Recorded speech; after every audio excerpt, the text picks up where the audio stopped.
ইতিমধ্যে দেখতে পাচ্ছেন আমরা এখন রয়েছি কুষ্টিয়া এনএস রোডে কিন্তু দেখতে পাচ্ছেন বাংলাদেশ জাতীয়তাবাদী স্বেচ্ছাসেবক দল, এই স্বেচ্ছাসেবক দলের পক্ষ থেকে আমরা দেখেছি বিশাল বিক্ষোভ মিছিল নিয়ে তারা কিন্তু শহরের মধ্যে অবস্থান করেছে। তবে আমরা দেখেছি যে ইতিমধ্যে কিন্তু আমাদের খোকসা থানার পক্ষ থেকে স্বেচ্ছাসেবক নেতা শরীফ হোসেনের নেতৃত্বে কিন্তু বিশাল এক মিছিল নিয়ে তারা বিক্ষোভ নিয়ে তারা কিন্তু শহরের মধ্যে অবস্থান করেছে। দেখতে পাচ্ছেন এখানে কিন্তু দেখেছি আজকের এই যে স্বেচ্ছাসেবক নেতা শরীফ হোসেনের নেতৃত্বে আমরা দেখেছি যে বিক্ষোভ মিছিল নিয়ে তারা কিন্তু এনএস রোড থেকে তারা শহরের মধ্যে অবস্থান করেছে।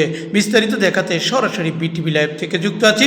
যে যেখান থেকে লাইভটি দেখছেন অবশ্যই লাইভটি শেয়ার করবেন। তবে আমরা দেখেছি শুরু থেকেই কিন্তু একজন নারী নেত্রীকে দেখা যাচ্ছে, তিনি কিন্তু আমরা দেখেছি যে সবার ঊর্ধ্বে সবার আগে কিন্তু আজকের এই বিক্ষোভ সমাবেশে যোগদান করেছে। তবে এই বিক্ষোভ যে মিছিল দেখতে পাচ্ছেন সেটি কিন্তু আমরা দেখেছি যে তারা একটি স্লোগান নিয়ে এবং একটি মিছিল নিয়ে তারা কিন্তু শহরের মধ্যে অবস্থান করেছে।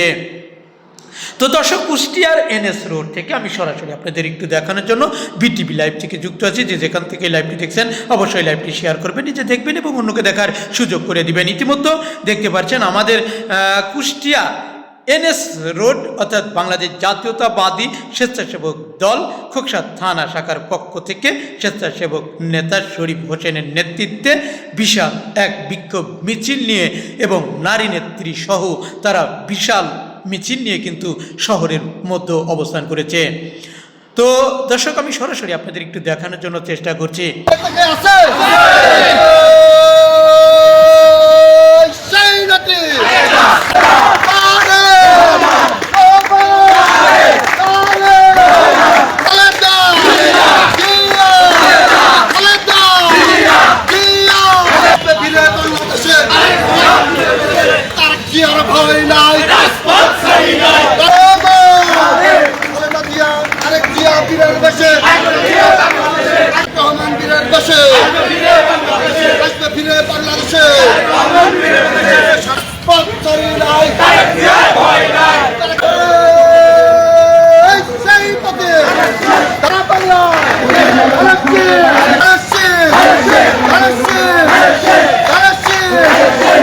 দর্শক, ইতিমধ্যে দেখতে পাচ্ছেন এনএস রোড থেকে তারা বেরিয়ে আমরা দেখেছি যে কুষ্টিয়া যে পৌরসভা, সেই পৌরসভার সম্মুখে অবস্থান করেছে। তবে আমরা দেখেছি আজকের এই কুষ্টিয়া এনএস রোডে যে বাংলাদেশ জাতীয়তাবাদী স্বেচ্ছাসেবক দল এবং খোকসা থানা শাখার পক্ষ থেকে এই স্বেচ্ছাসেবক নেতা শরীফ ভাইয়ের নেতৃত্বে কিন্তু আমরা দেখেছি যে শত শত বিএনপি নেতাকর্মীদের নিয়ে আজকের এই বিক্ষোভ মিছিল করেছে।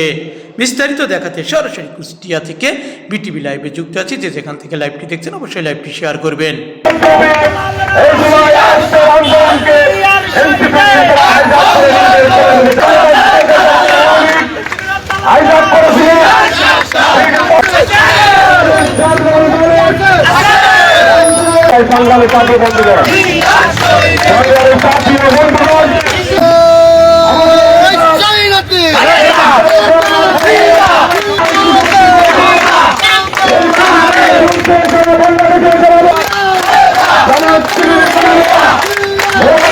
কুষ্টিয়া থেকে মোহাম্মদ হাফিজুল ইসলাম বকুল, বিটিভি নিউজ, কুষ্টিয়া।